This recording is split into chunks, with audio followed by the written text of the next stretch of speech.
सबको जय श्री कृष्ण, जय सिया राम। कथा लगभग सब लोगों को पता होगी कि आत्मदेव नाम के ब्राह्मण थे जिनके कोई संतान नहीं थी। तब उनके घर में संत ने एक फल दिया था, जो कि फल उनकी पत्नी ने गौ माता को दे दिया और गौ माता के गर्भ से गोकर्ण जी जन्मे और उनकी पत्नी अपनी सहेली के पुत्र को अपना पुत्र बना करके ले आई, जिसका नाम धुंधुकारी। धुंधुकारी इतना दुष्ट था कि उसने माता पिता की बिल्कुल नाक में दम कर रखा था, सारे उल्टे काम करता था। बंधुओं, एक पाप की लिस्ट है, थोड़ा ध्यान से सुनिएगा। कौन कौन से ऐसे पाप हैं जिनको करने वाला यदि भागवत की कथा नियमित रूप से सुन ले तो श्रीमद् भागवत जी उसको पाप मुक्त कर देती है। अच्छा, एक मेरी बात सुनिएगा। पाप मुक्त होने का मतलब ये नहीं होता कि हमने जो किया उसके जो दोष हैं वो खत्म हो जाएं और हम पवित्र हो जाएं। पाप मुक्त होने का मतलब है जो पाप हुआ है वो दोबारा ना हो, वो दोबारा ना बने, उसको पाप मुक्ति कहते हैं। पूर्व का नष्ट नहीं होगा, वो तो भोगना पड़ेगा आपको, लेकिन दोबारा ऐसा ना हो, इसको पाप मुक्त कहते हैं। अब यहाँ कुछ पाप के नियम पाप बताए हैं, ध्यान से सुनना। कौन कौन से? ये मानवा पाप कृतस्थ सर्वदा सदा दुराचार। एक पाप होता है दुराचरण। दुराचरण मतलब आप दूसरे को पाप करता हुआ देखते हो तो आपके मन में इच्छा होती है मैं भी करके देखूं। किसी को धुआं उड़ाता देखते हैं तो सोचते हैं हम भी करके देखें, बढ़िया आनंद आएगा। किसी को गलत करता देखते हैं तो लगता, ऐसा मन में भाव आता है इसको अच्छा तो लग रहा होगा। ये दुराचरण पाप है। हम दूसरे को देख करके अपने आचरण में लाने का प्रयास करते हैं, वो दुराचरण पाप है। सदा दुराचार रता विमार्ग का। दूसरा पाप क्या है? बोले जिस मार्ग पर जाने से माता पिता गुरु आचार्य सबने मना किया फिर भी उस मार्ग पर चलते हैं। मार्ग मतलब वो क्रिया, वो सोच, वो व्यवहार जिसके लिए सबने रोका है, हम फिर भी जानबूझ के अपने सुख के लिए उसको करते हैं, वो दूसरा पाप है। क्रोधाग्नि दग्धा। तीसरा पाप क्या है? बोले भयंकर क्रोध में रहना। भयंकर क्रोध किसको कहते हैं? सब लोग ध्यान से सुनिए। भयंकर क्रोध किसको कहते हैं?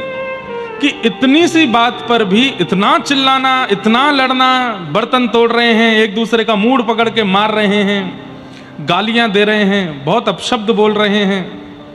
एक तो ये भयंकर क्रोधी व्यक्ति में एक तो ये आते हैं। दूसरे कौन आते हैं? जो एक बात को लेके महीनों तक गुस्सा रहते हैं। आज भी गुस्सा है, कल भी गुस्सा है, परसों भी गुस्सा है, 1 महीना 2 महीना 6 महीना तक गुस्सा ही नहीं जा रहा है। अरे क्या बताएं, प्राण निकल गए लेकिन अपना क्रोध नहीं छोड़ा। ये भी भयंकर क्रोधी माने जाते हैं और ऐसे लोगों को भी पापी माना जाता है। संसार में कोई भी ऐसा नहीं है जो कुछ गलत ना करता हो, ये लिख लीजिएगा। सबसे गलतियां होती हैं और क्षमा करना ये आपका स्वभाव होना चाहिए। ठीक है, क्रोध करके हम कई बार सामने वाले को समझाते हैं कि भाई देख हम तुझसे नाराज हो रहे हैं, सुधर जा।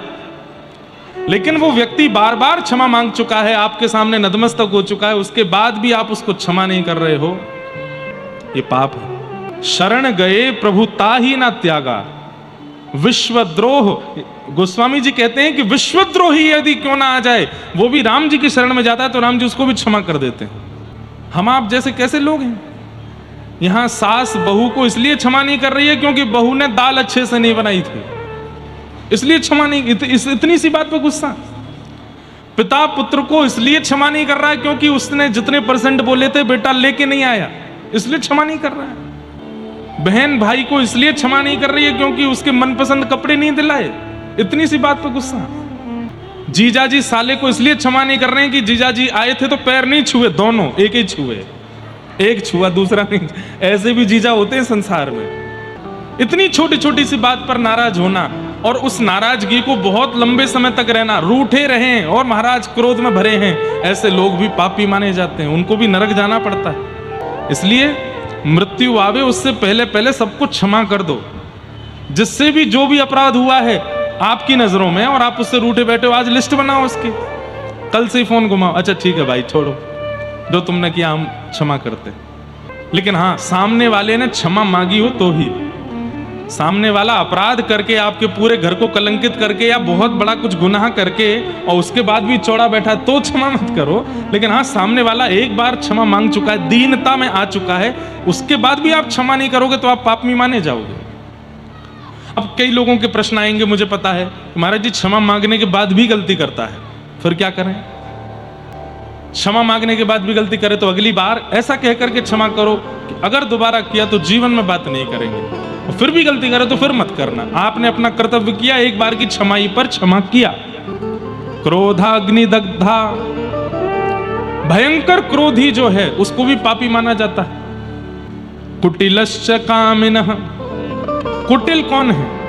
सामने आएंगे तो आप बहुत अच्छे हो, मैं आपका भाई हूं, मैं आपका शुभ चिंतक हूं, और जैसे ही आप चले जाओगे तो आपका काम कैसे बिगड़े उसकी पूरी योजना बनाता है।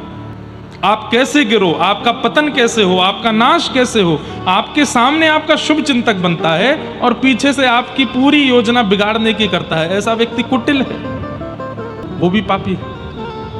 ये बातें हम इसलिए बताते हैं कि यदि ये लक्षण वाले भी यहां बैठे हैं तो वो संभल जाएं कि नहीं, ऐसा नहीं करना है हमें, ये पाप है। कई लोग ऐसे होते हैं, वो जब मिलते हैं तो बहुत प्रेम से मिलते हैं। आपके जीवन में कष्ट आने पर सबसे पहला फोन ही उन्हीं का आता, भैया तुम बिल्कुल चिंता मत करना, हम खड़े हैं तुम्हारे साथ। और जैसे ही आप फोन रखते हैं तो वे ही 10 लोगों को खड़ा करते हैं आपके साथ बुरा व्यवहार करने के लिए, और फिर आप उन्हीं को फोन कर रहे हो, अरे भैया देखो ऐसा हो रहा है, ऐसा हो रहा है, मैं तो देख रहा था, बहुत कष्ट हो रहा है, कोई बात नहीं, सब ठीक होगा। फिर फोन रख के फिर चौथे को, अरे उसको ऐसा करो। ऐसे व्यक्ति कुटिल माने जाते हैं, और वो भी पापी। और अगले पापी बताए कामिनः। अच्छा, एक बात आपको बताऊं, शास्त्रों में ऐसी भावना है कि क्रोधी और कामी ये दोनों व्यक्ति एक ही होते हैं। अगर कोई व्यक्ति भीतर से भयंकर कामी है तो उसका क्रोध बहुत होगा, ये निश्चित है, क्योंकि काम एक ऐसी वस्तु है जिसको व्यक्ति छुपाता है, लेकिन कामी व्यक्ति में क्रोध बहुत आ जाता है, तो क्रोध से पता चल जाता है कि कामी है। इसलिए यदि कोई बहुत क्रोध दिखा रहा है तो इसका मतलब भीतर ही भीतर समझ जाइए इसमें दूसरा वाला दुर्गुण भी है। लेकिन ये जितने भी पाप के स्वरूप हैं, इन सब पाप के स्वरूपों की एक ही दवाई है, क्या? अगर कोई 7 दिन बैठ करके नियमित रूप से कथा सुन ले और जो सुनी हुई बात है उसको जीवन में उतारने लग जाए तो 7 दिन की कथा उसके समस्त कल्मशों को नाश कर देते। सप्ताह यज्ञेन कलौ पुनन्तिते। बोले सत्येन ही ना, जो बिल्कुल सत्य नहीं बोलता, बात बात पर झूठ बोलता है, हर दिन झूठ बोलता है। मैं कथाओं में कहा करता हूं कि लोग काउंटर रखते हैं हाथ में, उसमें जपते रहते हैं राधा राधा राधा राधा राधा राधा। एक काउंटर आज ही खरीदिए, लेकिन उस पर नाम मत जपिएगा। जितने भी पाप हमने बताए ये जब जब आपसे बने उसको दबाइएगा। जब झूठ बोलो तब दबाओ, किसी के साथ बुरा करो तब दबाओ, किसी पे क्रोध करो तब दबाओ। जब किसी पे क्रोध करो तो उसको 10 बार दबाना, 1 2 3 4 5 6 7 8 9 10, और महीने भर तक उसकी गिनती मत देखना। महीने भर तक रोज काउंटर हाथ में रखो, जब भी कुछ गलत करो दबाओ दबाओ दबाओ, और 1 महीना पूर्ण होने के बाद फिर देखना। संख्या देख करके रूह कांप जाएगी आपकी, सपना आने लगेगा कि नरक में मेरे लिए स्थान रखा होगा। इतने पाप मुझसे हो गए। हम मानव बड़े विचित्र हैं, अच्छे कर्मों की गिनती करते हैं, बुरे कर्मों की कोई गिनती नहीं है। इसलिए बुरे कर्मों की सारी जो नोटबुक है वो यमराज रखते हैं हमारी, क्योंकि हम नहीं लिखते। हम क्या लिखेंगे? गंगा जी कितनी बार नहाए, बद्रीनाथ कितनी बार जा चुके हैं, गिरिराज जी की हर महीना परिक्रमा लगाते हैं, राधा रमण राधा वल्लभ बिहारी जी में फूल बंगला बनवाते हैं, इतनी कथा करवा चुके हैं, इतने यज्ञ हुए हैं, शंकर जी पर हर सोमवार अभिषेक करने जाते हैं। ये सारी गिनतियां हमारी रहती हैं, लेकिन बुरे कर्मों की कोई गिनती नहीं है हमारे पास। अपनी पत्नी से लड़ते हैं, बच्चों को गालियां देते हैं, उल्टा सीधा खाते पीते हैं, पड़ोसी से चिढ़ते हैं, बुआ के, चाचा के, ताऊ के बच्चों के साथ गलत व्यवहार करते हैं, माता पिता के साथ दुर्व्यवहार करते हैं, इनकी कोई गिनती हम नहीं करते।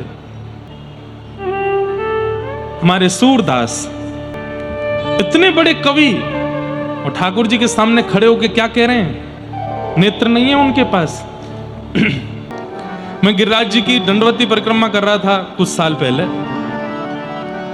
तो हमारे गिरिराज जी में 3 बाबा हैं। सब लोग इधर देखो, ध्यान से सुनो।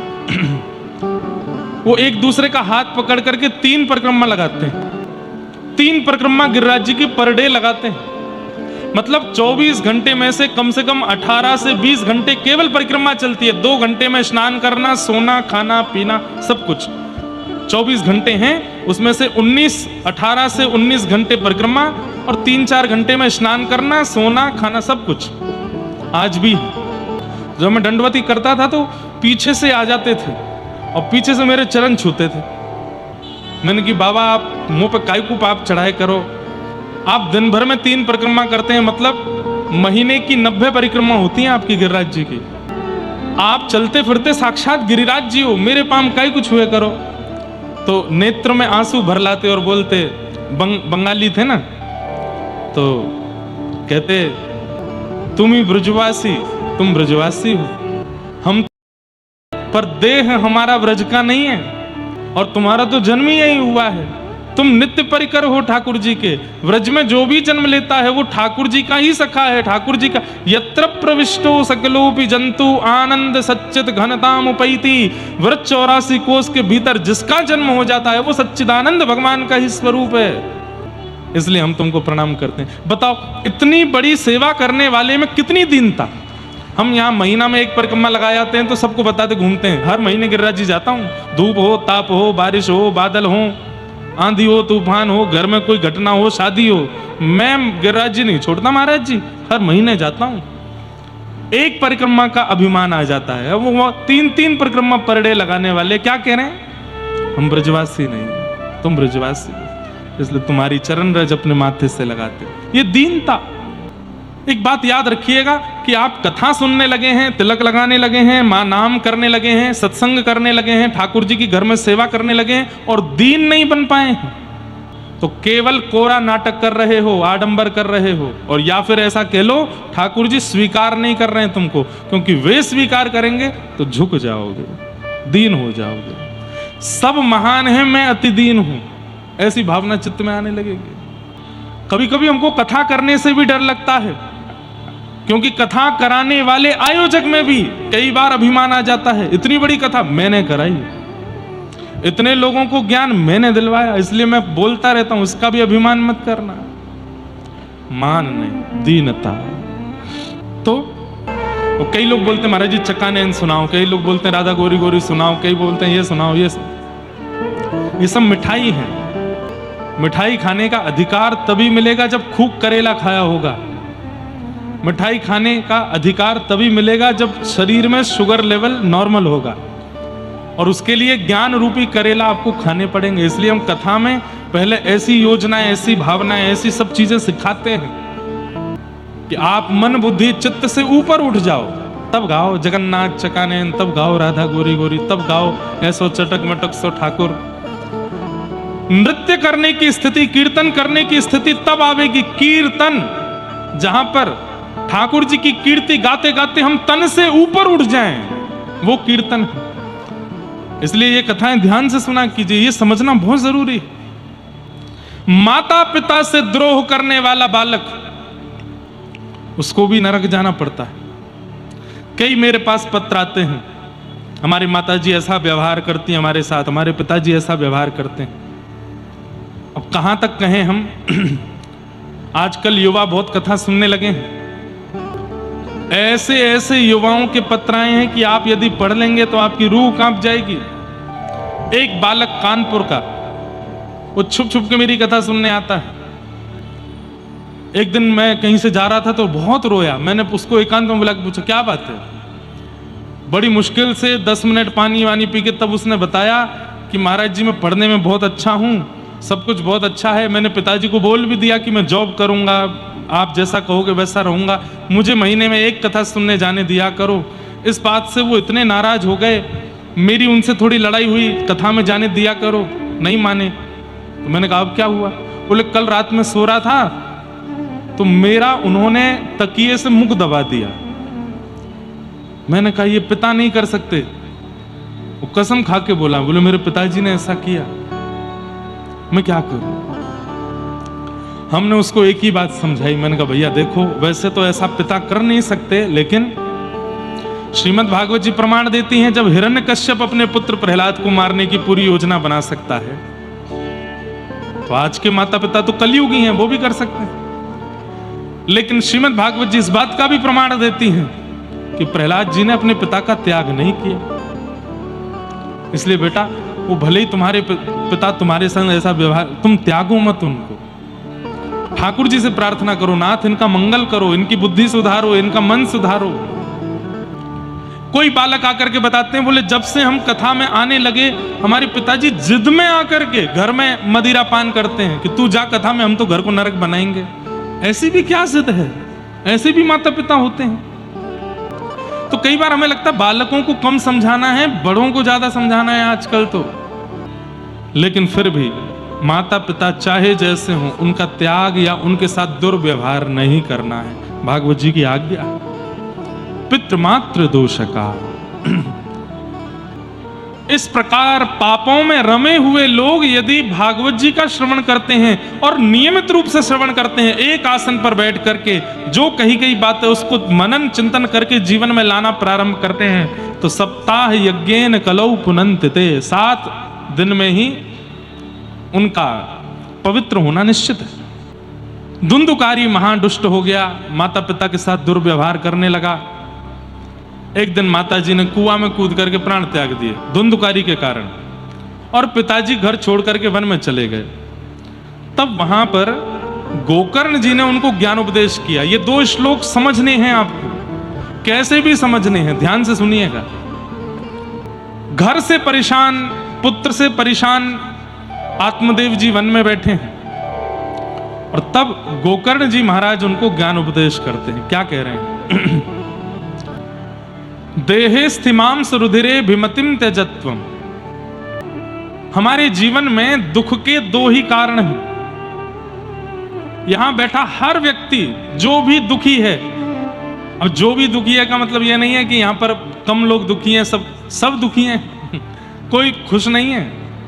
किसी से अगर आप एकांत में, किसी भी राह चलते व्यक्ति को एकांत में ले जाकर के बोल, भैया तुम सुखी हो, कोई दुख तो नहीं? नहीं भैया है, दुख तो है। काय बात से दुखी हो? इस बात से दुखी है। सब दुखी हैं संसार में, कोई प्रसन्न नहीं है। हर व्यक्ति के पास एक कहानी है और उसे लगता है मेरी कहानी से ज्यादा खतरनाक किसी की नहीं है। सबसे खतरनाक मेरी कहानी। अगर कोई पिक्चर ऐसी बने जिस पिक्चर में हीरो सुखी ही सुखी रहता है, वो पिक्चर फ्लॉप हो जाएगी। अगर कोई ऐसी पिक्चर बने बड़े पर्दे की जिसमें जो एक्टर है वो सुखी दिखाया है, उसके जीवन में कोई दुख नहीं है, सब सुख ही सुख है, सुख ही सुख है, वो पिक्चर चलेगी नहीं, फ्लॉप हो जाएगी। लेकिन उसी पिक्चर में जो हीरो है, उसकी माता जी चली गई, उसकी प्रेमिका छोड़ के चली गई, और बढ़िया बनानी है तो प्रेमिका ने कहीं और ब्याह कर लिया, और बढ़िया बनानी है तो उसका दूसरा कोई जीवन में आ गया, वो भी छोड़ के चला गया, उसने भी कहीं और। इतनी सुपर डुपर हिट हो जाएगी, क्यों? दुखी दिखाया है। लोग बाग दुखी हैं, और जब उनको दुखी व्यक्ति बड़े पर्दे पर दिखता है तो रिलेट करते हैं, ये तो हमारे साथ भी होता है, ये तो हमारे साथ भी हो रहा है। संसार में सब दुखी। और आपको पता है पृथ्वी का नाम भागवत में क्या बताया गया? दुखालयम शाश्वतम। क्या है? दुखालयम शाश्वतम। जैसे भोजनालय में भोजन मिलता है, पुस्तकालय में पुस्तक मिलती है, कार्यालय में कार्य किए जाते हैं, विद्यालय में विद्या अध्ययन किया जाता है, ऐसे ही दुखालय में दुख ही मिलता है। सब दुखी हैं संसार में, कोई सुखी नहीं है।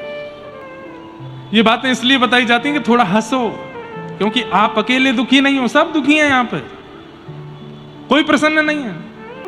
लेकिन फिर भी कई लोगों को लगता है अरे महाराज जी मेरा दुख अभी पता नहीं है आपको, वो सुन लोगे तो आप कहोगे कि मुझसे ज्यादा दुखी कोई नहीं।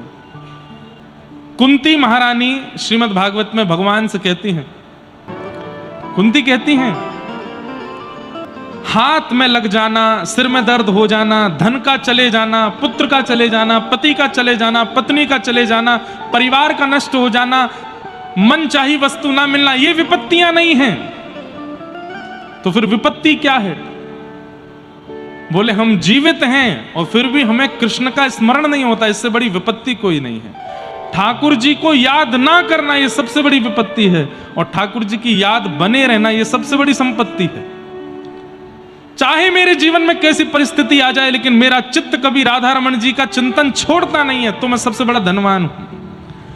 लेकिन जीवन में आने वाली एक परिस्थिति भी अगर ठाकुर जी को विस्मृत कर देती है, ठाकुर जी को भुला देती है, ये सबसे बड़ा दुख है कि मैं ठाकुर जी को भूल गया। वास्तव में आप नहीं भूले, ठाकुर जी आपको भूल गए। यदि आज 24 घंटे में ठाकुर जी को आपने याद नहीं किया, तो ये मत सोचना कि ओहो मैं बहुत व्यस्त था, मैं बहुत प्रसन्न था आज, मैं बहुत खुश था आज ठाकुर जी को याद नहीं कर पाया। नहीं, ठाकुर जी ने आपको याद नहीं किया। आप कौन होते हो उनको याद करने वाले? लेकिन हर स्थिति में आपके चिंतन में वही चलते रहते हैं, तो इसका मतलब ठाकुर जी आपको याद कर रहे हैं। और इससे बड़ी संपत्ति क्या होगी कि ठाकुर जी आपको याद करें। तो मतलब डेफिनेशन सीधी है, आप ठाकुर जी को याद नहीं करते हैं, आप ठाकुर जी को नहीं भूलते हैं। जिस दिन ठाकुर जी की याद आवे, सोचो ठाकुर जी आपको याद कर रहे हैं, और जिस दिन ठाकुर जी की याद ना आवे, समझो ठाकुर जी आपको भूल गए। ये सोचा कीजिए। हमारे जीवन में दुख के दो ही कारण हैं, ध्यान से सुनिएगा। सब लोग इधर देखिए, बहुत ध्यान से सुनिए। और एक बात बताएं, कथा ना मौन रह करके सुना कीजिए। केवल कीर्तन और भजन गाने के अधिकार, अगल बगल वाले से ना बात करनी है, कोई आके कुछ बोले तो इशारा करो, बोलो नहीं, मौन रह के कथा सुनो। मौन से मनन बनता है, चिंतन। हम कथा से 1 घंटा पहले 1 घंटा बाद मौन रहते हैं, कुछ नहीं बोलते। और कहीं कहीं कथा होती है वहां तो पूरे दिन मौन। अभी मुक्तिनाथ में भी मौन था, मैं केवल कथा में बोलते थे, या कोई वैष्णव भक्त मिल जाए, संत मिल जाए, उनसे बोलते थे, बाकी मौन।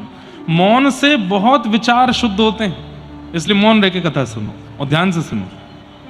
हमारे जीवन में दुख के 2 ही कारण हैं, पहला अहमता और दूसरा ममता। अहमता किसमें होती है, या अहमता का मतलब क्या होता है? मैं कुछ हूं, ये मानना, ये अहमत्व है। मैं आगरा का बहुत बड़ा सेठ हूं, मेरा इतने करोड़ का टर्नओवर है, मेरी पत्नी इतनी अच्छी है, मेरे बच्चे इतने अच्छे हैं, मेरा इतना बड़ा घर है, मैं बहुत बुद्धिमान हूं। अपने लिए बार बार सोचना कि मैं कुछ हूं, यह अहमत्व है। मैं कुछ भी नहीं हूं, सदा यही सोचो। अहमत्व कष्ट का पहला कारण, और कष्ट का दूसरा कारण क्या है? ममत्व। मेरी बेटी, मेरा बेटा, मेरा घर, मेरी मकान, मेरी गाड़ी, मेरा ये, मेरा वो। अहमत्व खुद पर होता है और ममत्व अपनों पर होता है, और ये 2 ही दुख के कारण है। तीसरा दुख का कारण हो नहीं सकता। वो व्यक्ति सदा सुखी जिसमें ना तो अहमत्व है और ना ममत्व है। एक दिन करके देख लो, एक दिन के लिए अहमत्व और ममत्व दोनों से ऊपर उठ जाइए। अहमत्व मतलब अपने आप को कुछ मत मानना, और ममत्व मतलब अपना कुछ मत मानना। उस दिन आप सबसे ज्यादा सुखी रहोगे, सबसे ज्यादा प्रसन्न रहोगे, आपसे ज्यादा खुश कोई नहीं होगा। और वही बात यहां पर गोकर्ण जी समझा रहे हैं। देहे स्थिमाम सरुधिरे भिमतिम त्यजत्वम। पिताजी, दुख का पहला कारण अहमत्व। अपने देह में, ये देह काय का बना है? मांस, रक्त, रुधिर, नस और ये त्वचा, इसका बना हुआ ये देह है। इसमें कोई ममता मत करो। अपने ऊपर अभिमान करने का अधिकार आपको तभी है कि ये देह आपकी मानता हो। आज अपने देह को बोल के देखिए, ए भाई, तू 28 साल का हो गया, तूने जब कहा तेरे को पेठा खिलाया, गुलाब जामुन खिलाया, झालमुड़ी खिलाई, और बताओ क्या खिलाया? छोले भटूरे खिलाए, और क्या खिलाया? छोले कुलचे खिलाए। मथुरा में क्या मिलता है? कचौड़ी खिलाई, और बेड़ई खिलाई, आलू की सब्जी खिलाई। तेरे को इतना कुछ खिलाया, तूने जो ब्रांड के कपड़े बोले वो तेरे को पहनाए, तूने जो ब्रांड के शूज बोले वो तेरे को पहनाए, तैने जैसी घड़ी बोली वो पहनाए, कान में कुंडल, नाक में क्या पहनते हैं वो नथनी, गले में हार। मतलब अपने देह से बात करना एक बार, जैसा तूने चाहा, बल्कि तेरी उम्मीदों से ज्यादा तुझको मैंने दिया। 28 साल हो गए, आज मेरी बात मानेगा क्या? चल अब तू पतला होना शुरू हो जा, मेरी बात मान ले। तेरी हमने 28 साल मानी, तू एक बार नहीं मानेगा मेरी? चल अब एक काम कर। बोले क्या? बाल सफेद नहीं होने चाहिए, एक भी बाल सफेद मत करियो, मानेगा? अच्छा चल एक बात मान ले, बोले क्या, ये मुख पर झुर्रियां नहीं आनी चाहिए, मैं भले ही 40 का हो जाऊंगा फिर 50 का होऊंगा, बूढ़ा नहीं होना। देख तेरे मैंने कितना माना ना तुझको, तू मानेगा ना मेरी बात, शरीर मानेगा आपकी। तो फिर शरीर पर अभिमान कैसा जो आपके ही कंट्रोल में नहीं है, जो आपके ही वश में नहीं है। मोटिवेशन के लिए जाते हैं लोग, मेडिटेशन के लिए जाते हैं लोग, बड़े बड़े कैंप शिविरों में जाते हैं, क्यों? अपने मन को समझाने के लिए, अपनी बुद्धि को अपने कंट्रोल में करने के लिए, लेकिन फिर भी वश में नहीं रहता। जो आपके वश में नहीं है उस पर कभी अभिमान होगा आपको? कभी नहीं हो सकता। घर में लोग पेट रखते हैं, बिल्ली रखते हैं, कई लोग कुत्ता भी रखते हैं, वैसे मनाही है शास्त्रों में नहीं रखना चाहिए, लेकिन फिर भी रखते हैं। उसको आप घर में तभी रखोगे जब वो आपकी माने। ए चलो खड़े होके दिखाओ, वो खड़ा हो जाए। ए चलो बैठ जाओ, चलो चलो चलो अपने कमरे में जाओ। लेकिन वो आपकी मानता ही नहीं है। घर पे आने वाले हर अतिथि को खा जाता है, आपके रसोई में जाके सब फैला जाता है, आपकी एक नहीं सुनता। क्या करोगे? उसको निकाल दोगे घर से। लेकिन ऐसे ही एक पेट को हमने रखा है जो हमारी बिल्कुल नहीं मानता। हमारा खुद का शरीर, ये बूढ़ा भी होगा, मोटा भी होगा, शुगर भी बढ़ेगी, कोलेस्ट्रॉल भी बढ़ेगा, बाल भी सफेद कर लेगा, झुर्रियां भी, आपको एक दिन स्वरूप से कुरूप बना देगा। लेकिन फिर भी हम इस पर अभिमान ही किए रहते हैं। ये सबसे बड़ा ज्ञान है हमारा। जिस दिन आपने समझ लिया ये बात कि ये अपनी करने वाला है, मेरी बिल्कुल सुनने वाला नहीं है, तो मैं इस पर अभिमान क्यों करूं? आपसे बड़ा सुखी कोई नहीं होगा। अहमत्व दुख का पहला कारण। कई लोग समझ गए बात को, कई लोग कह रहे हैं बात तो बढ़िया कर रहे हैं, का खुद का भी तो शरीर है, ये अपने शरीर के लिए भी तो करते ही होंगे।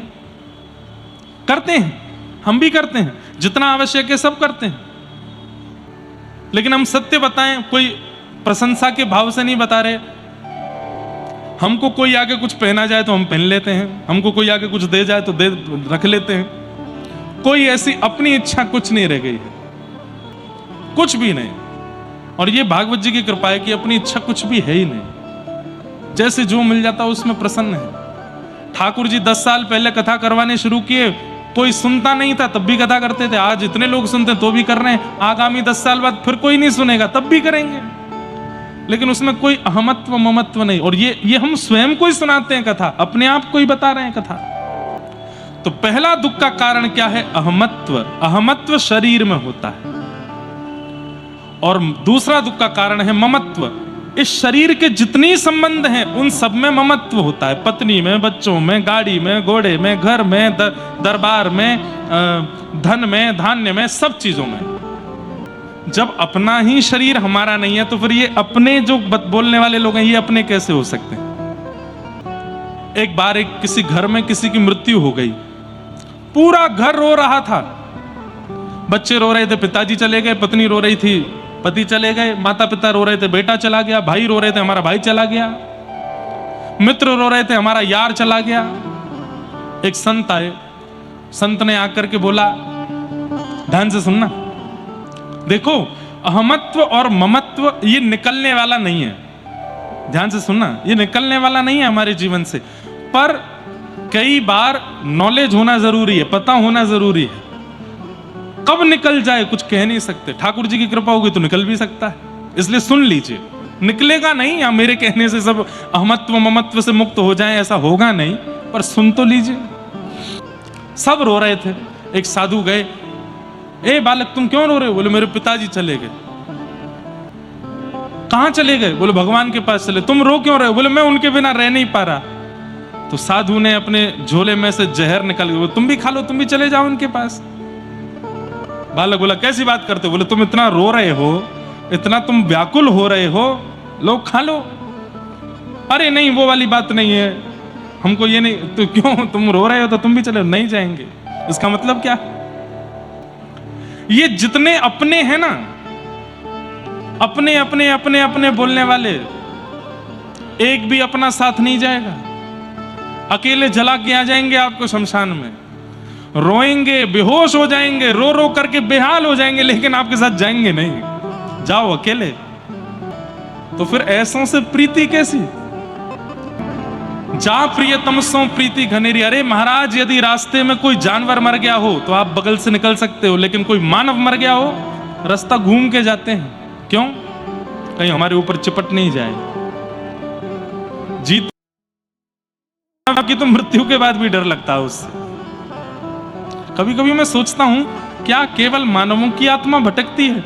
जानवरों की भी भटकती होगी, लेकिन उनसे डर नहीं लगता हमको। मानवों से ही क्यों लगता है? अरे अनजान मानव से तो लगता ही है। घर का व्यक्ति, अपना व्यक्ति भी यदि चला जाए तो पूरा घर रोता है, लेकिन उसके जाने के 5 दिन बाद यदि वो यमराज जी से कहे, देखो मेरी पत्नी कितना रो रही है, मेरे बच्चे रो रो के बेहाल हो रहे हैं, 1 सेकंड के लिए मुझे जाने दो इनके पास, और यमराज जी मानो आज्ञा दे दें, चल ठीक है जा। घर पे आया, बेल बजाई, बच्चे निकल के आए, और जैसे ही द्वार खोला, एक तो वहीं बेहोश हो गया और 2 डर के भागे, मम्मी बचाओ, भूत भूत भूत।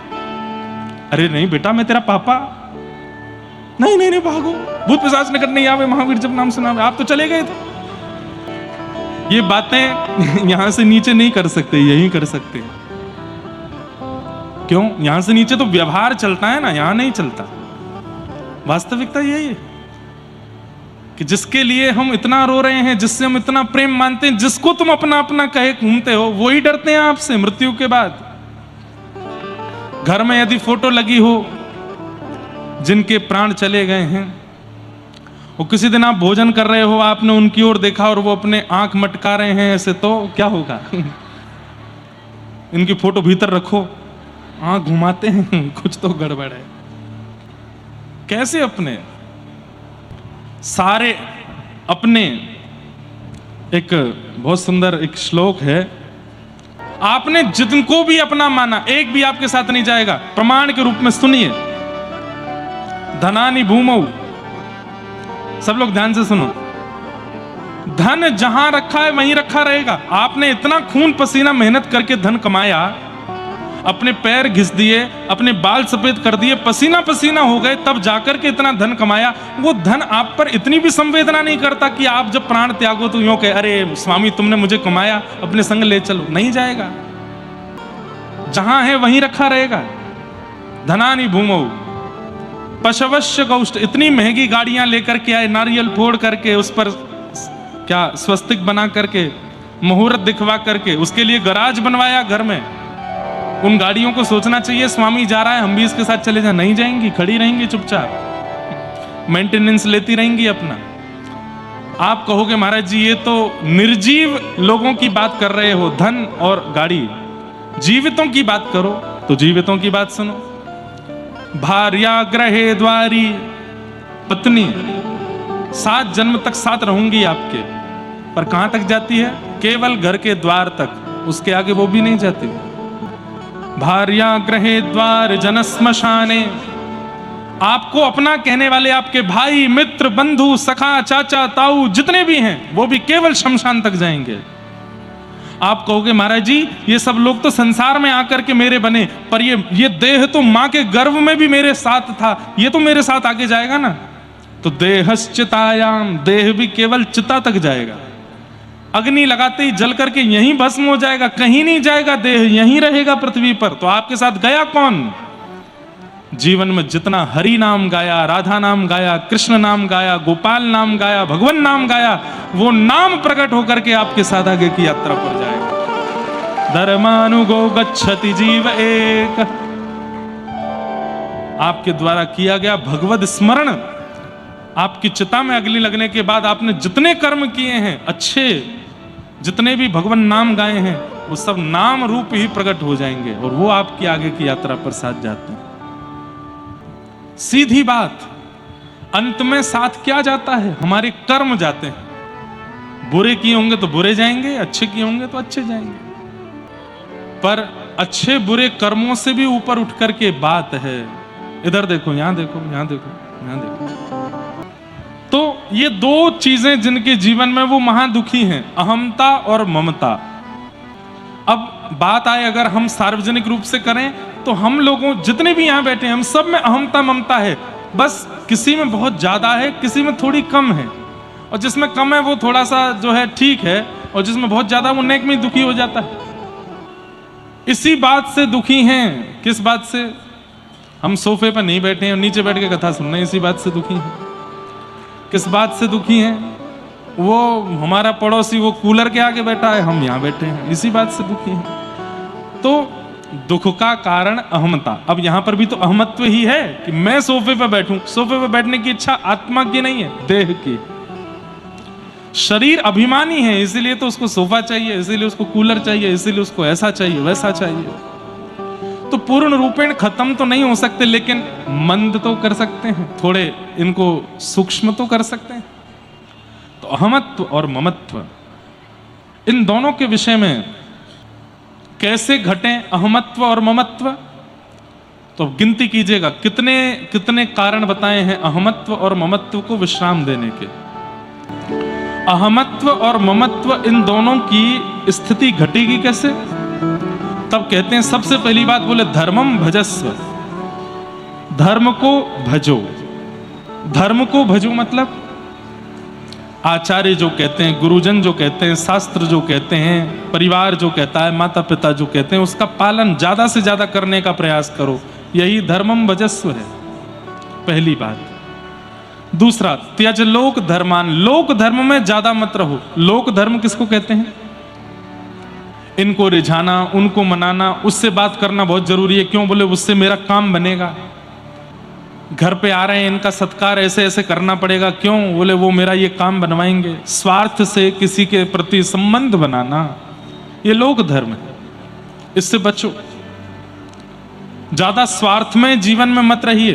ठीक है, 4 रोटी कम खा लेंगे, लेकिन भाई स्वार्थ में किसी से प्रेम नहीं है तो फिर काहे को जाएं उसके पास? जबरदस्ती हजूरी कर रहे हैं। क्यों? इससे हमारा काम बनेगा।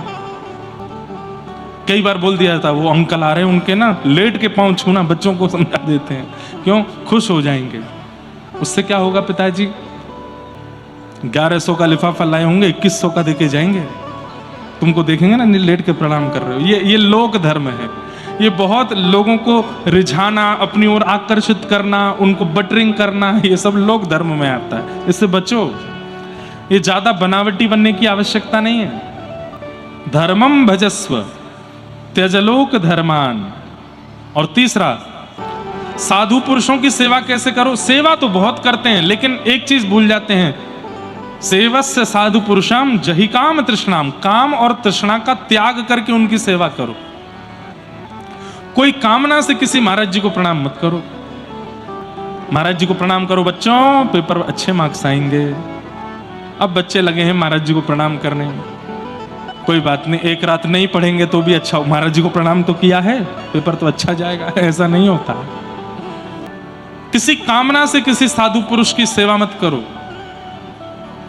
और तृष्णा रहित होकर के, इच्छा विमुक्त होकर के साधु पुरुषों की सेवा करो। सेवस्य साधु पुरुषाम जहि काम तृष्णाम। और अंतिम लक्षण बताया, अन्यस्य दोष गुण चिंतनमाशु मुक्त्वा। 5वां लक्षण, दूसरे में दोष गुण देखना बंद कर दो। इसमें ये कमी है, इसमें ये कमी है। मैं कथाओं में कहा करता हूं, हमारी नेत्र इतने ज्यादा परफेक्ट हैं, इतने बढ़िया डिजाइन किए हैं भगवान ने, दोष चुटकियों में देख लेते हैं, गुण नहीं देख पाते। कहीं भी चले जाओ आप, कहीं भी, और छोड़ो, हमसे ही मिलने आ जाना। हमसे मिल जाने के बाद जब अपने 4 दोस्तों को लेके आना, ठीक है, हमसे मिलने, एक प्रैक्टिकल बता रहे हैं, और हमको मिल करके उनको भी मिलवा के जैसे सीख लेते हैं। परिवार के लोग अपने बेटे के लिए लड़की देखने जाएं तो लड़की देखते ही, लड़की वालों से मिलते ही जैसे ही गाड़ी में बैठते हैं, माता पिता पीछे वाली सीट पर, बुआ फूफा, जैसे ही लड़की के घर से निकलते हैं तो आगे से पिताजी सबसे पहले पूछें, हाँ भाई क्या रही? तो फिर बगल से माताजी बोलती हैं, बाकी सब तो ठीक है, लड़की के पाम बहुत बड़े हैं। दोष कितनी जल्दी देख लेते हैं। बुआ जी बोले, अरे नहीं नहीं, तुमने कान नहीं देखे उसके, कान भी ऐसे ही थे। फूफा जी बोलेंगे, वो सब तो ठीक है, समोसा बढ़िया था। पिताजी बोलेंगे, नहीं नहीं, चाय भी बढ़िया थी। उस व्यक्ति में गुण नहीं दिखा है। फिर अंत में जाकर के कहते, ठीक है, अच्छा है, गुण तो मिल ही गए हैं कुंडली में, हमको भले ही नहीं दिखे हो, कुंडली में तो दिख रहे हैं, कर दो ब्याह। मतलब मैं ये बात क्यों बता रहा हूं कि हम लोगों की दृष्टि में दोष बहुत जल्दी दिख जाता है, गुण नहीं दिखता। लेकिन आप जब कंठी पहनने लग जाते हैं, एकादशी करने लग जाते हैं, कथाएं सुनने लग जाते हैं, शास्त्राज्ञा गुरु आज्ञा के प्रति पालन करने लग जाते हैं, भक्ति मार्ग भक्ति पथ को स्वीकार कर लेते हैं, फिर क्या होता है? होता नहीं है, ये लक्षण है, सबके नहीं होता, पर किसी किसी का ऐसा हो जाता, उसको गुण ही गुण दिखते हैं। किसी व्यक्ति की लाख बुराइयां की गई हों, लेकिन वो सामने आके खड़ा हो जाए तो हम लोग क्या कहते हैं? भाई तूने उसकी इतनी बुराई की, लेकिन मुझे तो उसमें ये अच्छाई दिखी। सब में अच्छाई दिखने लग जाना, सब में गुण दिखने लग जाना, यह भी भक्ति का स्वरूप है। अहमता और ममता से बचना चाहते हैं तो यह भी एक पांचवा लक्षण है, दूसरे में दोष देखना बंद कर दो। और फिर अंतिम लक्षण क्या है? बोले सेवा कथा रसम हो नित्य राम पिबत्वम। ठाकुर जी की सेवा करो और कथा का नित्य पान करो, नित्य सेवन करो, नित्य कथाएं श्रवण करने लग जाओ। अहमत्व और ममत्व दोनों को बैलेंस करने के लिए ये 6 लक्षण हैं हमारे जीवन में आने चाहिए।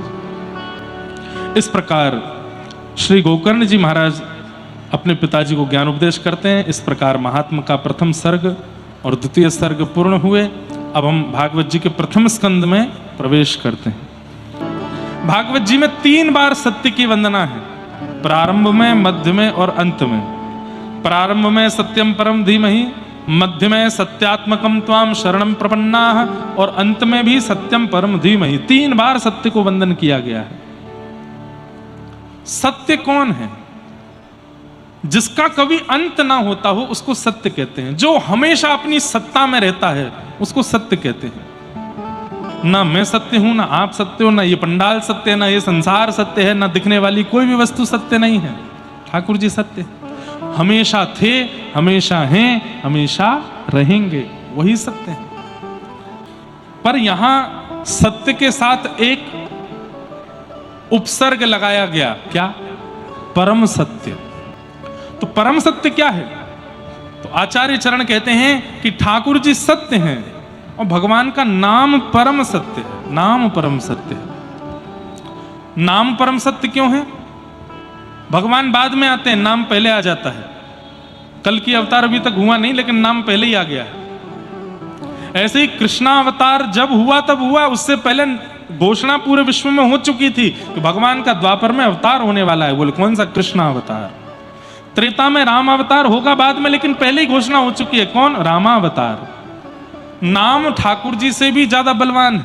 क्यों? पहले आ जाता है और ठाकुर जी चले जाते हैं पर नाम सदा रहता है। दूसरी बात, ठाकुर जी चले जाते हैं पर नाम रहता है, और वही नाम भक्तों के चित्त में जिह्वा पर सदा रमे रमे रमे रमे एक दिन दोबारा उनको प्रकट कर देता है। इस कलिकाल में कितनी बार ठाकुर जी प्रकट हो चुके हैं। मीराबाई के लिए प्रकट हुए, सक्कूबाई के लिए प्रकट हुए, कबीरदास के लिए प्रकट हुए, सहजोबाई के लिए प्रकट हुए। कितनी बार ठाकुर जी प्रकट हो चुके हैं। नरसिंह मेहता के लिए प्रकट हुए। एक बहुत सुंदर प्रसंग नरसिंह मेहता का याद आया, सुनाऊं? नरसिंह मेहता का नाम सुना है? नरसिंह मेहता गाते हैं, रास का पद गा रहे हैं। स्वयं महादेव लेकर के गए हैं नरसिंह मेहता को रास के अंदर। कैसे? नरसिंह मेहता जी का जब जन्म हुआ तो बोलते नहीं थे, बोलते नहीं थे। इनके माता पिता छोटी अवस्था में ही चले गए, अपनी दादी के साथ रहते थे। और नरसिंह मेहता के एक बड़े भैया थे जो इनसे इतने बड़े थे कि उनका ब्याह भी हो चुका था। भैया तो अच्छे थे, लेकिन भाभी को नरसिंह बिल्कुल भाते नहीं थे। बोले सास ससुर चले गए, मेरे पास इसको छोड़ के चले गए, देवर नरसिंह मेहता। तो इनकी दादी जो थी, जूनागढ़ में जितने भी संत आते थे सबके पास नरसिंह मेहता को ले जाके प्रणाम करवाती और सबसे एक ही आशीर्वाद दिलवाती, ऐसा आशीर्वाद दो। ये बोलने लगे, क्यों? बोले मेरे प्राण चले जाएंगे तो कम से कम बोल करके अपना जीवन तो चला लेगा, इसकी भाभी तो इसका ध्यान रखेगी नहीं। कहते हैं सब संतों को प्रणाम करते करते करते करते एक दिन देखा कि जंगल में जूनागढ़ में एक जटाजूटधारी त्रिशूलधारी एक महात्मा बैठे। वो महात्मा नहीं थे, महादेव ही थे। और दादी लेके गई नरसिंह मेहता जी को, बेटा प्रणाम करो, प्रणाम कर, महाराज जी को प्रणाम कर। जैसे नरसिंह मेहता अब इतने ट्रेंड हो चुके थे, 5 वर्ष के नरसिंह मेहता खूब लंबी दंडौत करते।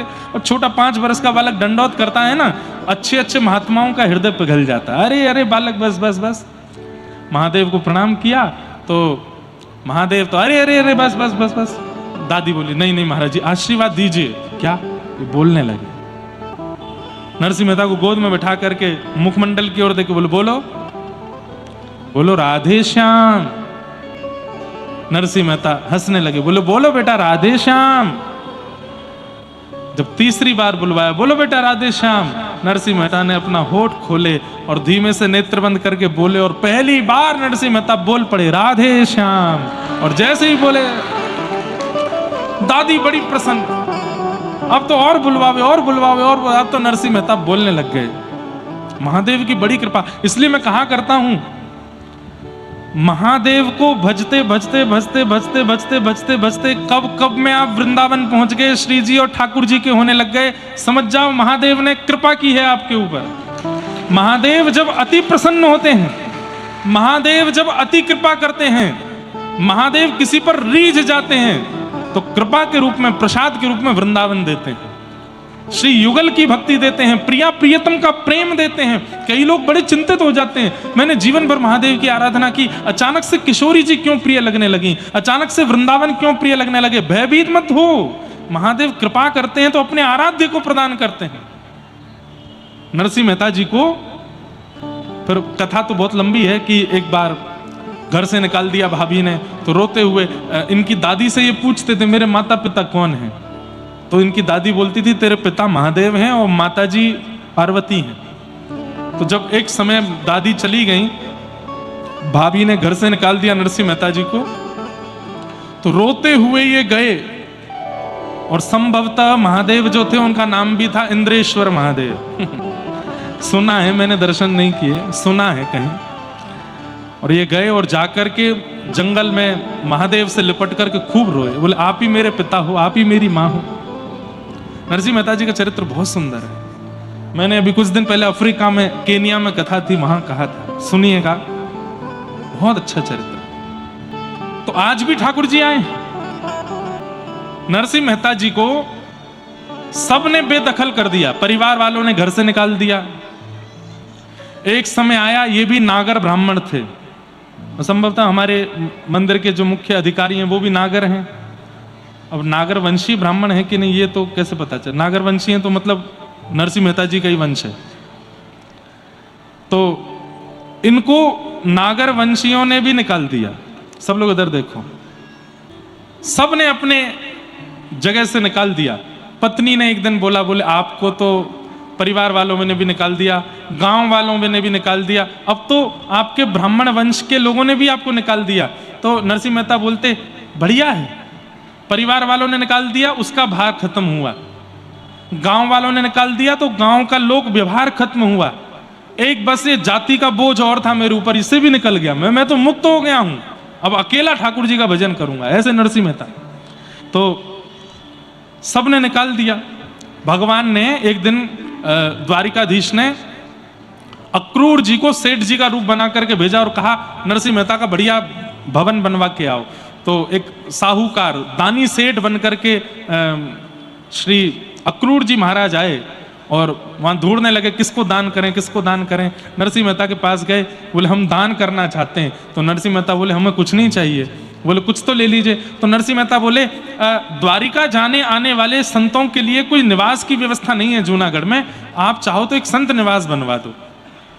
कहा था संत निवास, अक्रूर जी ने महल बना के दिया।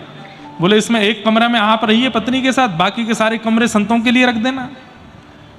कहते हैं 16-17 सूरदास रहते थे बिना आंख वाले नरसिंह मेहता जी के साथ में, उनको अपने घर में ही रखते थे। तो एक बार की बात, नरसिंह मेहता जी के बड़े भैया वो इनके पास आए और आकर के बोले अब तो तुम्हारा अच्छा, आए क्यों थे? क्योंकि पता चला नरसिंह मेहता का बहुत बड़ा घर बन गया है।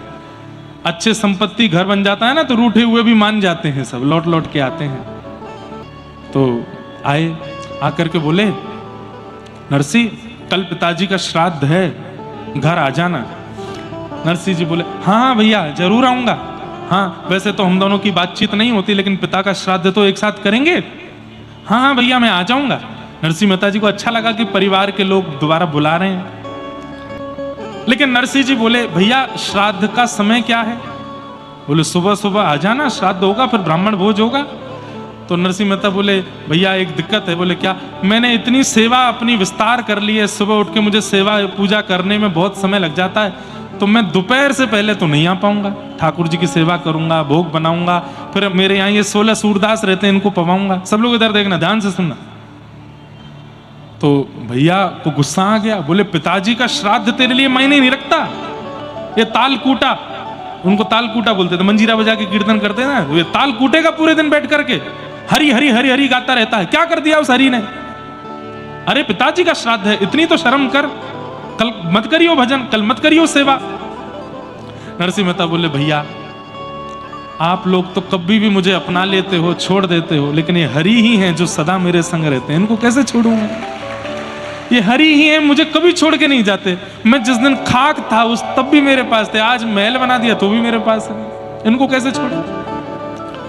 तो फिर भैया बोल के गए, तो फिर एक काम कर, बोले क्या? आना ही मत तू, पिताजी का श्राद्ध मैं अकेले करूंगा, बिल्कुल मत आना। नरसिंह मेहता कुछ नहीं बोले, शांत बैठे रहे। पत्नी बोली अब क्या?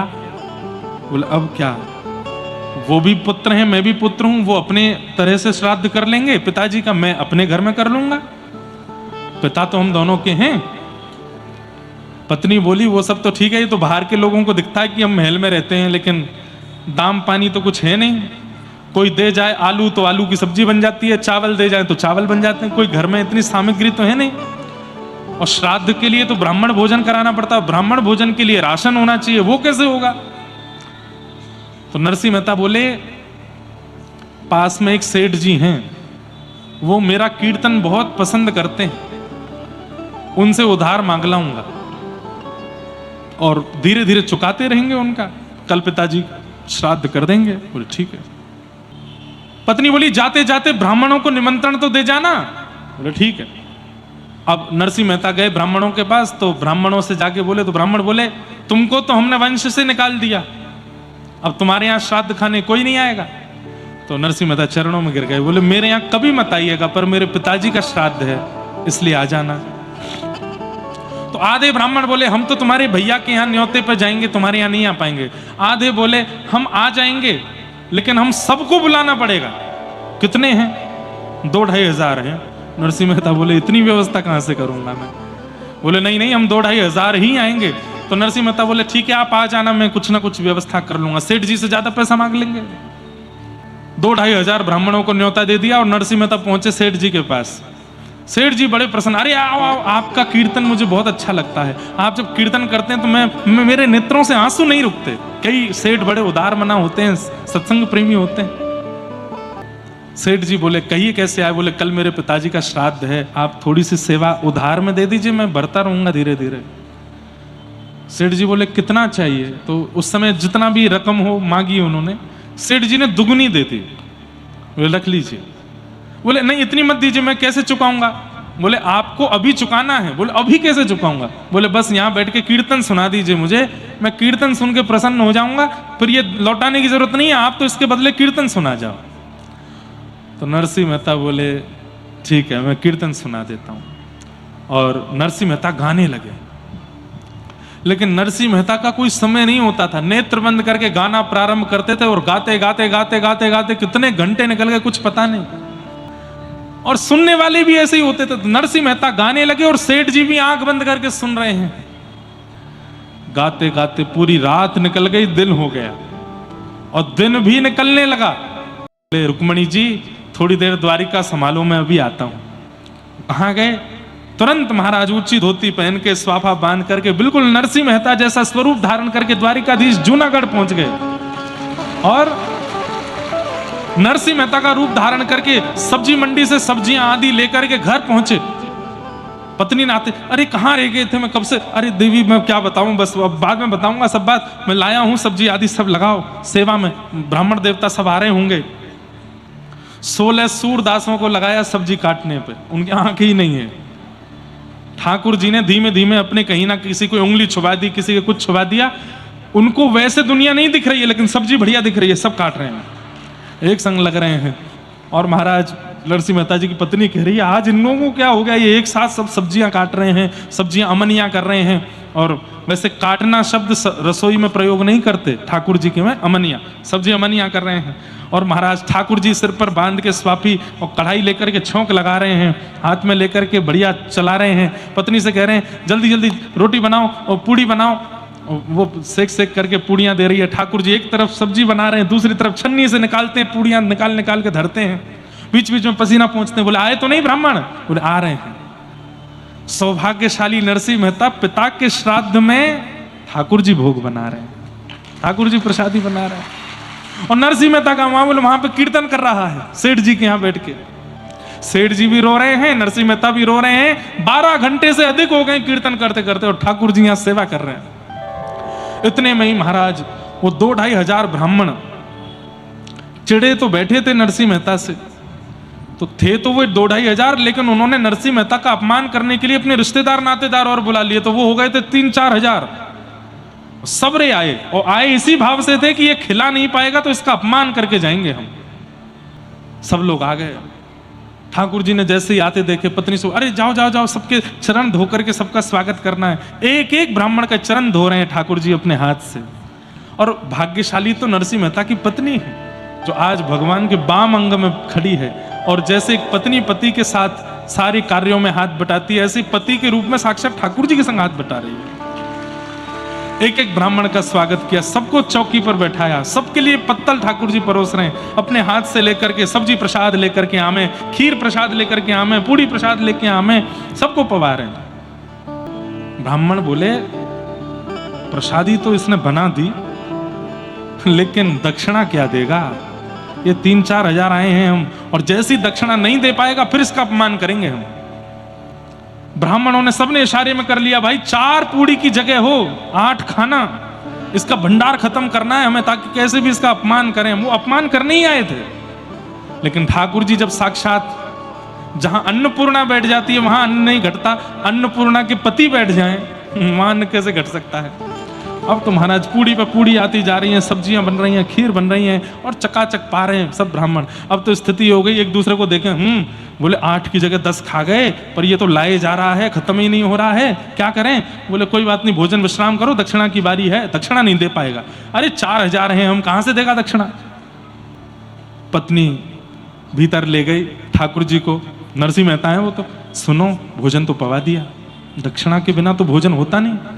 दक्षिणा? बोले अरे सेठ जी ने बहुत दक्षिणा दी है मुझको। बोले कहाँ है? बोले वो रखिए। तो महाराज जितने ब्राह्मण आए थे सबके लिए पोटलियां बनी थी, और प्रत्येक पोटली में 12-12 सोने की मोहर। खोल करके पत्नी को दिखाया, बोले देखो इतना सोना, ये ले तो आए, चुकाओगे कैसे? बोले करेंगे कुछ ना कुछ, द्वारिकाधीश सब मंगल करेंगे, तुम काय को चिंता करती हो, चलो। अब तो महाराज जामे, एक एक ब्राह्मण को धोती कपड़ा और ऊपर वो पोटली रखें। ब्राह्मण देवता ऐसे देखें, कपड़ा तो बढ़िया वाला है, धोती बढ़िया वाली, पोटली में क्या? पोटली जैसे ही खोलें 2-3 तो मूर्छित हो गए। जीवन में कभी 12 सोने की मोहर नहीं देखी थी। श्राद्ध में सबसे बड़ी दक्षिणा मिलती थी नरसिंह मेहता जी के भैया के यहाँ, और वो कितनी होती थी? 1.5 रुपया। कितनी? ये सबसे बड़ी दक्षिणा थी उस समय पर। उसके लिए मारा मारी चलती थी कि नरसिंह मेहता जी के बड़े भैया जब श्राद्ध में बुलाएंगे तो हम खाने जाएंगे। क्यों? 1.5 रुपया मिलेगा। 12 सोने की मोहर देख करके ब्राह्मण तो गिर पड़े। फिर उठे, हो सकता है मुझे दिया हो, इसको नहीं दिया होगा। तेरे को क्या दिया? तेरे को दिखा, उसके भी 12 सोने की मोहर, इसके भी 12। अब तुम्हारा 4 हजारों को 12 सोने की मोहर बांट दी नरसिंह मेहता ने। वे सब आए थे अपमान करने, रोते रोते गुण गाने लगे, आशीर्वाद देने लगा। अरे नरसिंह, तेने तो हमारो हृदय जीत लियो, तेने हमारो मन जीत लियो। अरे तेरे पितृ मुक्त हुए होंगे कि वैकुंठ में नृत्य कर रहे होंगे आज, आज तेने इतना प्रसन्न किया है। ब्राह्मण सब प्रसन्न होके जा रहे हैं। अब 1.5-2 हजार ब्राह्मण वहां भी गए थे नरसिंह मेहता के बड़े भैया के यहाँ। वे 1.5 रुपया की दक्षिणा लेके इतरा रहे थे। 1.5 रुपया की दक्षिणा लेकर के घर से बाहर निकल रहे हैं। वो किसी और को समझ ही नहीं रहे थे कुछ भी। 1.5 रुपया की दक्षिणा मिलती है कहीं पे? अरे महाराज आप हो श्रेष्ठ हो। वो 4 हजार ब्राह्मण आ रहे थे नरसिंह मेहता के यहाँ, वो तो नाच रहे थे, कूद रहे थे, उछल रहे थे। वे 1.5 हजार बोले हाँ भाई कैसा रहा, अपमान करके आए कि नहीं नरसिंह मेहता का? खाने वाने को तो कुछ मिला नहीं होगा, पानी पी के ही आगे होंगे। वे आके बोले, अरे महाराज आप क्या खा के आए हो? बोले, हमारे तो आलू की सब्जी बनी थी, गड्ढे की सब्जी बनी थी और पूड़ी बनी थी, इमरती बनी थी। तुम्हारा क्या मिला? बोले, महाराज 5 प्रकार की तो सब्जी थी, 2 प्रकार की चटनी थी, 3 प्रकार की पूड़ी थी, आमरस था, रबड़ी थी, पेठा भी था। ये तो विनोद में बोल रहे हैं। अब तो महाराज बता दिए 56 प्रकार के व्यंजन। बोले, अरे झूठ क्यों बोलते हो? अरे नहीं महाराज, नरसिंह मेहता ने पवाया। अच्छा चलो, खिला दिया होगा, कोई दे गया होगा दानी मानी, उसको खिला दिया होगा। दक्षिणा क्या मिली? 50 पैसा मिला कि 98 मिली? अरे महाराज दक्षिणा मत पूछो। बोले, कितनी मिली? 12 सोने की मोहर। अब तो 1,500 जो इतरा रहे थे 1.5 रुपया लेकर के, नरसिंह मेहता ने इतने सबको दिया? बोले, हाँ सबको दी। अरे झूठा होगा, घिस करके देखो, घिस करके देखो, स्वर्ण असली नहीं होगा। देखा तो असली। बोले, कैसे हुआ? बोले, ये नहीं पता भैया, नरसिंह मेहता ने बहुत आनंद किए। यहाँ सब ब्राह्मणों में चर्चा का विषय चल रहा, वहां ठाकुर जी नरसिंह मेहता बने बैठे। पत्नी से बोले, देवी मैं तो थक गया, अब जल्दी मेरी थाली लगाओ, मैं भी पाऊंगा। अपने हाथ का बना ठाकुर जी स्वयं नहीं पाते, भक्त के हाथ का ही बना पाते हैं। पत्नी जैसे गई तो सारा राशन खत्म। अपने हाथ का बना नहीं पाते, सबको पवाते हैं। हमको कौन पवाता? ठाकुर जी पवाते हैं। लेकिन जब खुद माने बैठते हैं, हम बनाएंगे तो ही पाएंगे। अरे सब खत्म हो, नहीं थोड़ा बच्चा होगा बना दो, ब्राह्मणों ने पा लिया, अब बाकी का तुम बना दो। बना करके लाई, ठाकुर जी को बिठाया, पवाया। ठाकुर जी ने प्रेम से चकाचक पाया। प्रसाद पाने के बाद पत्नी का स्वरूप है कि वो पति की थाली में ही पाती है। तो नरसिंह मेहता को बोली, पूरा नहीं छोड़ी, थोड़ा छोड़ दीजिए, मैं भी तो पाऊंगी। हाँ तुम पा लेना। और नरसिंह जी बोले, ठाकुर जी चलो देवी तुम पाओ, मैं स्नान करके आता हूँ, हाँ संध्या वंदन करके आता हूँ, अभी आता हूँ। उठ के गए ठाकुर जी सीधे द्वारिका, और द्वारिकाधीश जाकर के वहीं खड़े हो गए। अब ठाकुर जी बोले, नरसिंह कहाँ है? आंख बंद करके देखा तो नरसिंह जी अभी भी करताल लिए गा रहे, कीर्तन चल रहा है। सेठ जी रो रहे हैं सामने, नरसिंह मेहता। भगवान बोले, इसका क्या करूं मैं? ठाकुर जी ने तुरंत चुटकी बजाई, नरसिंह मेहता के हृदय से कीर्तन अंतर ध्यान हुआ। अचानक आंख खुली, देखा तो सामने सेठ जी रो रहे हैं। सेठ जी कितनी देर हो गई हमको कीर्तन किए? बोले, पता नहीं, मैं तो भाव निमग्न था। किसी से पूछा? बोले अभी 18 घंटे हो गए लगभग। हैं? बोले कल शाम को शुरू किया है, आज दोपहर हो गई, शाम होने वाली है। नरसिंह मेहता बोले, सेठ जी मेरी पत्नी की तो हालत खराब कर दी होगी, वहां 1,500-2 हजार ब्राह्मण पहुंच गए होंगे कुछ खाने को, मैं क्यों बैठ गया कीर्तन में? अरे राम राम, अब क्या होगा? हे द्वारिकाधीश रक्षा करना, हे मेरे श्याम सुंदर बचाना, हे रणछोड़ राय मेरी रक्षा करना। नरसिंह मेहता दौड़े, वो कुछ 100-200 उधार लिए थे सेठ जी से, उनको दबाए, दौड़े घर पर। बोले सब्जी मंडी बाद में जाऊंगा, पहले घर देख लूं वहां सब ठीक तो है, कहीं मेरा घर तोड़ ताड़ तो नहीं दिया, पत्नी को कहीं गाली गलौज करके कुछ उठ पटांग करके तो नहीं गए होंगे ब्राह्मण। घर पर जाकर के देखा तो क्या पाया? आंगन में भैया नरसिंह मेहता जी की पत्नी बैठ करके प्रसाद पा रही है। नरसिंह मेहता आए, देवी खाते खाते, क्या कर रही हो? बोले, क्या कर रही हूँ? प्रसाद पा रही हूँ। क्यों? बोले, क्यों पाते हैं प्रसाद? खुद ने पा लिया, ब्राह्मणों को पवा दिया, मुझसे पूछ रहे क्यों पा रही हो? मैंने कब पाया? ब्राह्मणों ने कब पाया? अब नरसिंह मेहता जी की पत्नी बोली, क्या हो गया है? स्नान करने के बाद कहीं याददाश्त चली गई है क्या? ऐसी क्या बातें कर रहे हो? नरसिंह मेहता दौड़ करके आए, देवी सही सही बताओ, मैं तो 18 घंटे बाद आया हूं, ये कैसे? सब ठीक? ब्राह्मण आए थे क्या? ये क्या हुआ यहाँ पर? पूरा वृत्तांत बताया तो पत्नी बोली, आप नहीं थे यहाँ पे? बोले, मैं तो 18 घंटे बाद आया हूं। सेठ जी के यहाँ ऐसा निमग्न हो गए कीर्तन करने में, रोते रहे और रात दिन निकल गए। पत्नी बोली, ब्राह्मण भोजन हो गए, 4000 ब्राह्मण आए थे, आपने स्वयं भीतर जाकर के सामग्रियां सिद्ध की थी, और तो आश्चर्य की बात 16 सूरदास अमनिया कर रहे थे। आपने सारे ब्राह्मणों को पवाई, 4 प्रकार की सब्जी, 2 प्रकार की पूड़ी आदि आदि सब बनी थी।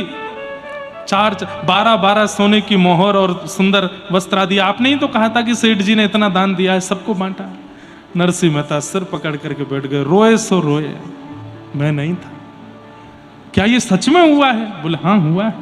16 सूरदासों ने भी आकर के बताया, बोले आप ही तो थे, सब करा रहे थे।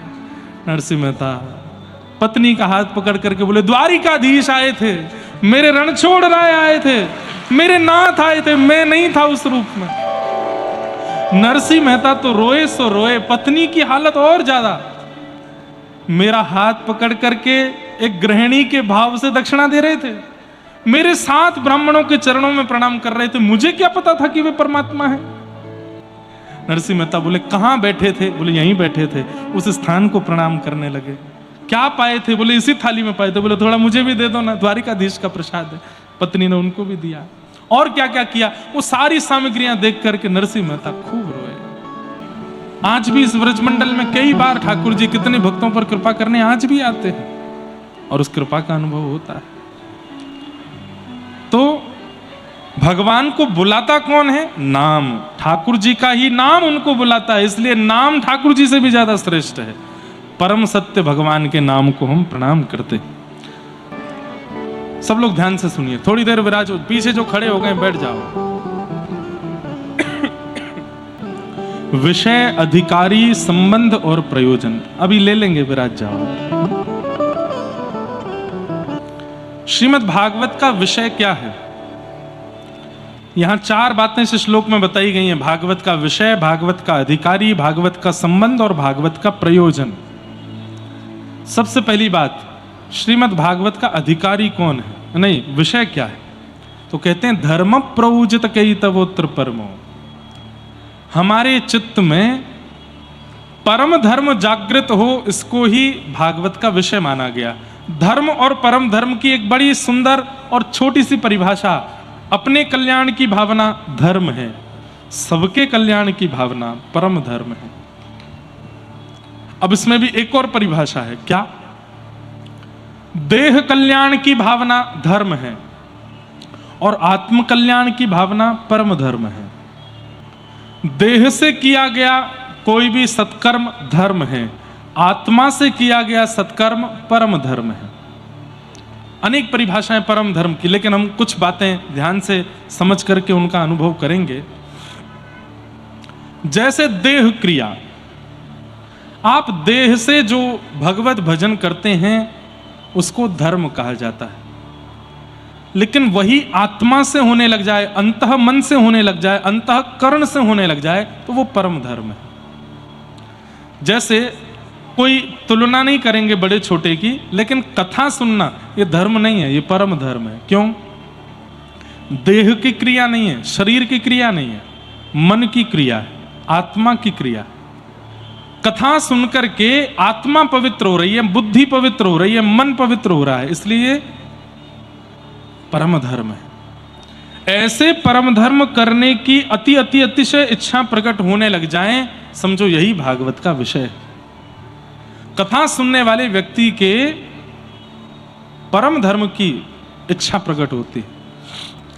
धर्म प्रयोजित कई तवोत्र परमो, परम धर्म। परम धर्म का एक स्वरूप और है, मुझे बद्रीनाथ जाना है, मुझे केदारनाथ जाना है, मुझे गंगोत्री जाना है, मुझे यमुनोत्री, जगन्नाथपुरी नहीं जाऊंगा तो मैं ऐसा हो जाएगा। देह को पहुंचाने की भावना। और एक होती है कि नेत्र बंद करके आगरा में बैठे बैठे ही बद्रीनाथ, यहीं से केदारनाथ, यहीं से गंगोत्री, यहीं से यमुनोत्री, यहीं से जगन्नाथ, यहीं से द्वारिका। अपना मन इतना प्रगाढ़ हो चुका है कि हम मन से पहुंच जाते हैं। आप कहेंगे महाराज जी ये संभव तो नहीं है। होता है, होता है।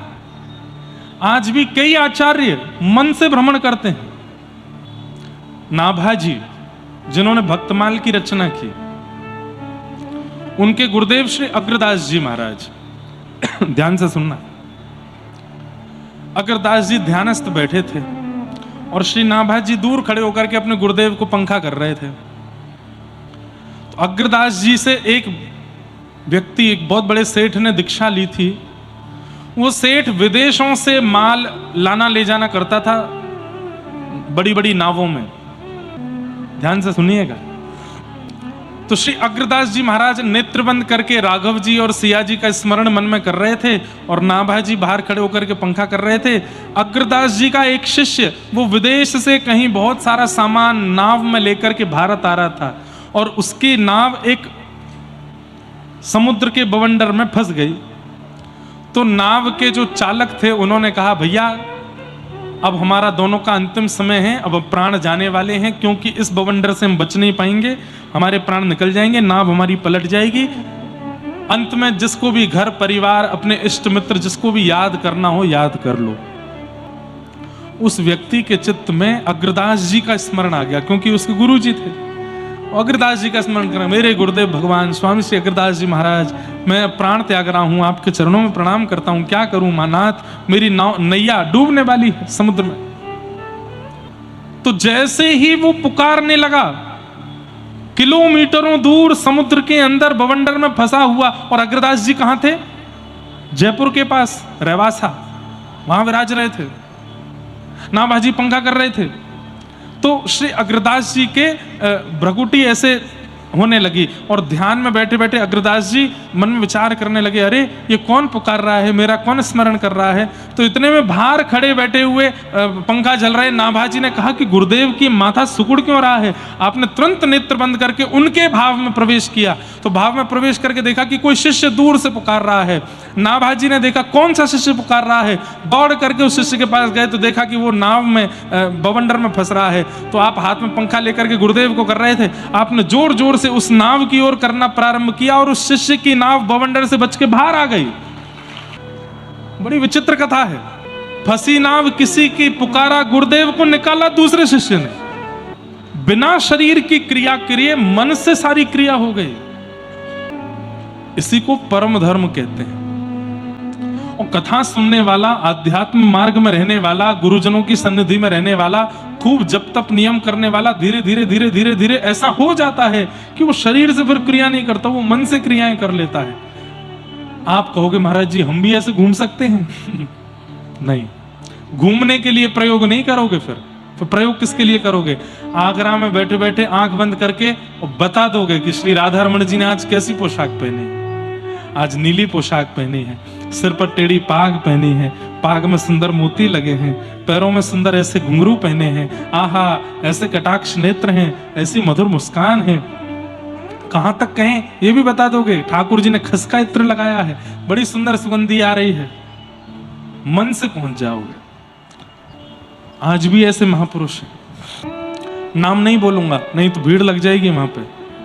आज भी ऐसे महापुरुष हैं जो अपनी मानसी में जाते हैं, और मानसी में जाते ही उनको अनुभव होने लगता है ठाकुर जी की मधुर भाव का। वृंदावन के एक महापुरुष, उनका नित्य नियम है, शाम 6:30-7 बजे के बीच में वो मानसी में जाते हैं। चाहे दुनिया में कुछ हो जाए, उतनी देर वो आंख बंद कर ही लेते हैं, और नेत्र बंद करके अपने मन में सुंदर निकुंज में श्री प्रिया प्रियतम के साथ लीला करते। 1 घंटे तक उनके तन को कोई छेड़ नहीं सकता। कई बार देखा गया कि भयंकर गर्मी में उनको सौ लुलानी पड़ती है, क्योंकि मानसी में वो किसी शिशिर ऋतु का स्मरण कर रहे थे। कई बार भयंकर सर्दी में उनको पसीने आ जाते हैं, क्योंकि मानसी में वो ग्रीष्म ऋतु का स्मरण कर लेते हैं। उन पर बाह्य प्रभाव नहीं होता, और इस प्रभाव की प्रथम सीढ़ी प्रारंभ होती है भागवत जी से। यही परम धर्म है। अपने देह से उठकर के मन बुद्धि से आप भगवत स्मरण करने लग जाओ। एक नियम तो हम आपको बता सकते हैं, करो तो शुद्ध आसन पर बैठ करके स्नान ध्यान करके नेत्र बंद करो। बढ़िया ऋतु के अनुसार जो इत्र हो उसको अपने अंग पर लगा लो ठाकुर जी को पधराने के बाद, और नेत्र बंद करके मानसी में एक निकुंज बनाओ। जैसे अपने घर का मंदिर होता है, मंदिर को सब सजाते हैं, ऐसे हृदय में भी एक निकुंज, एक कुंज बनाओ। अपने मन के मुताबिक वहां पहाड़ हैं, अपने मन की जैसी वहां एक नदी बहती है, अपने मन के जैसा वहां घर है, मन के जैसी रेत है, मन की जैसी घास है, मन के जैसे सूर्य है, सूर्य की ताप है। सब कुछ अपने मन के मुताबिक हृदय में बनाओ, और उस हृदय में आप रहो। चाहे स्त्री हो चाहे पुरुष हो, सब गोपी भाव से रहो उस मन के निकुंज में। और वहां नित्य क्या देखो कि श्री प्रिया प्रियतम गले में गलवैया दिए आपके मन के निकुंज में चल करके आ रहे हैं। आपने एक सुंदर सेज बनाई है, उस पर बैठे हैं। आपने कोई सामग्री बनाई है, उसको पा रहे हैं। आप गा रहे हो, वे नाच रहे हैं। कभी वे गा रहे हैं, आप नाच रहे हो। वे क्रीड़ा कर रहे हैं, खेल कर रहे हैं, और आप उनके साथ खेल रहे हो। ऐसा चिंतन करने लग जाओ। करते करते हर दिन एक नवीन चिंतन करो। हाँ, निकुंज वैसी रहनी चाहिए, नदी वैसी रहनी चाहिए, पहाड़ घर वृक्ष आदि जो मन के हैं वो वैसे ही रहने चाहिए। बस नित्य ठाकुर जी की पोशाक बदले और लीला बदले और प्रसाद बदले। अगर किसी ने ये मानसिक का चिंतन प्रगाढ़ कर लिया ना, महीना 2 महीना 6 महीना साल भर बाद ऐसी स्थिति हो जाएगी, वो अपने हृदय निकुंज में श्यामा श्याम को जैसा देखेगा, और यदि वो किसी को बता देगा और वो व्यक्ति वृंदावन जाकर के अगर ठाकुर जी का दर्शन करेगा तो वहां ठाकुर जी वैसे ही होंगे जैसा उसने बताया। दुनिया से पहले उसको दर्शन हो जाएगा चित्त में। ये मानसिक का रूप है। पर इसके लिए करना क्या पड़ेगा? सबसे पहला अन्न की शुद्धि, शुद्ध अन्न खाना पड़ेगा। दूसरा जल की शुद्धि। तीसरा व्यवहार की शुद्धि, किसी से गलत नहीं, कुछ लेना ना देना, मगन रहना, शांत रहते हैं, एकांत में रहते हैं, चिंतन में रहते हैं।